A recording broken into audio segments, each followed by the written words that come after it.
What's up everyone, John from ARTV. It's time for a review of the new EP Inside a Dream by sibling-based band Echosmith. Indie pop, alternative rock, a little bit of a throwback flair. You might know Echosmith for storming onto the scene with their album Talking Dreams and their obvious hit song Cool Kids, a track that I personally detested. I could not stand the song, thought it was overtly cheesy and just a really whiny chorus, but I went back, checked out some of their other songs, and I think that I unfairly kind of dismissed them for a while just because of my distaste for Cool Kids. But going into this new project, I can see that they've kind of fine-tuned their sound a bit. It's a little bit less guitar-driven, but I'm happy to see that they didn't just ditch the instruments. They've added in some really nice and backing synthesizers, not something that necessarily dominates every track, but a very nice touch that really helps round out their sound, especially now that they're down one sibling. The guitarist is no longer in the band. He has a child now. He's focusing on being a father, which I totally understand. And actually, this wasn't exactly supposed to be an EP originally. It is being released whenever the LP was supposed to be, but now it's an EP because they were like, hey, we're gonna give you these 7 songs, but we hit a creative stride and we want to put out more music in the spring of 2018. They even postponed their tour. I found that to be a bit odd, especially coming so soon. I think that happened around September 13th. They delayed that, and now they're putting out this EP. It's just, I'm not exactly sure why you would wait that long, but if they're hitting a creative stride, fine. And actually, I'm quite surprised by some of the moments that we get here on this album. So, with 7 tracks, they have a shorter amount of time to kind of wow me with what they have, and I think that here, they've definitely put a good foot forward. They're getting their foot in the door with this new sound that is more synth-heavy. There's everything from that, orchestration. There's a track that was co-written with John Foreman of Switchfoot, which is actually called Dear World. And before I actually looked it up, I was like, you know, this sounds like something like a band like Switchfoot might write. And then I looked it up on Genius to see who wrote it, and what do you know? Echosmith comments and says that yes, they actually did help write this track. So it definitely makes sense. It's a really beautiful song about the current state of the world, kind of written obviously in a letter form starting with Dear World. So it's nice to see how it spells out from there. But it's not all serious topics by any means. Definitely there are some more slower inclined songs that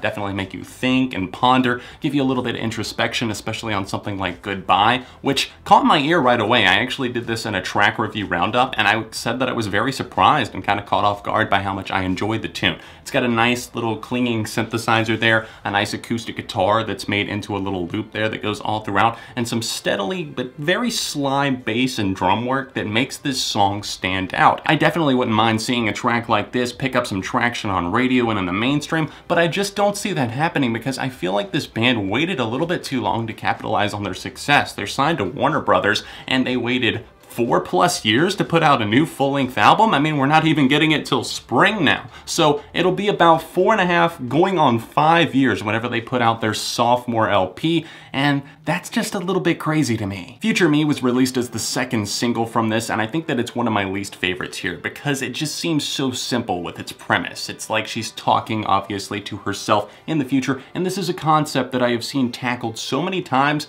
and not necessarily always so much better because a lot of these songs can kind of fall into cliche territory, but here, this song does nothing to break the mold. The instrumental's nothing to write home about. It doesn't jump off the page really with its lyrics, its vocal melodies, its drum or bass or guitar or synthesizer. It's just really something that slips into a rut and never gets back out. However, the opening 3 songs, absolute bops. I love Lessons that opens up this thing. It's a little bit more sly with what it has to do, but as it progresses, you see that you're absolutely slipping into this groove and this atmosphere that they're creating with the guitar. It's something that kind of slices its way in, adds in that synthesizer, and gives you definitely a more sinister edge to the track. Not that this is a dark song whatsoever, but I like the flavor that they add, especially at the outro of this song, how you add in a little bit of a keyboard as it slowly fades away. It gives you an eerie effect before we get into 2 much brighter tracks. Right after that, we Get Into My Car, an absolute jam that sounds like it could have been at home in the 80s.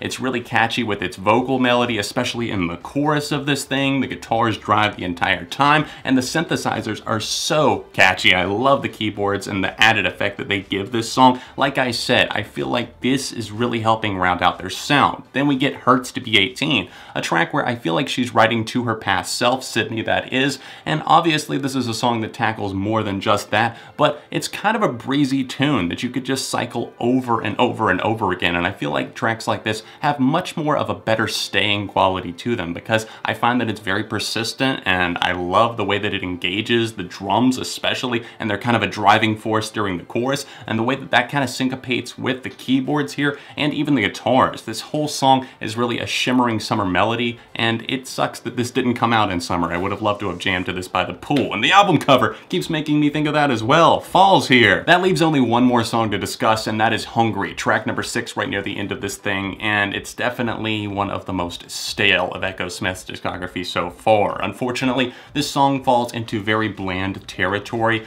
It kind of repeats the same phrase over and over again as she longs for something, doesn't want to be left in the dark, essentially saying, "Don't leave me hungry," you know, basically using metaphors, and the way that everything stacks up, the song just feels bloated. It feels long, even though it's not really that long, and I'm just like, where's the Judge Judy meme where she's like tapping her watch because I'm ready to go? All in all, not a bad EP, and I definitely see this as being a promising sign of life for Echosmith. I'm excited to actually hear their album in the spring of 2018, which is something I didn't think that I would be saying whenever I went into this project. So I am fine with being pleasantly surprised with this. I'm actually gonna give it a light 3.5 out of 5, and I'm gonna recommend that you guys check it out. Definitely check out that link in the description if you would like to check out the EP for yourself. Don't forget to drop a like on this video and make sure you subscribe to the channel so you don't miss out on any of my future reviews. If you're able to support me on Patreon, it's that annotation in the corner of the screen there, another alternative and indie review right here, or another recent video that I think you might like right over here, and all of my socials can be found in the description. Other than that, I'll see you very soon right here on ARTV.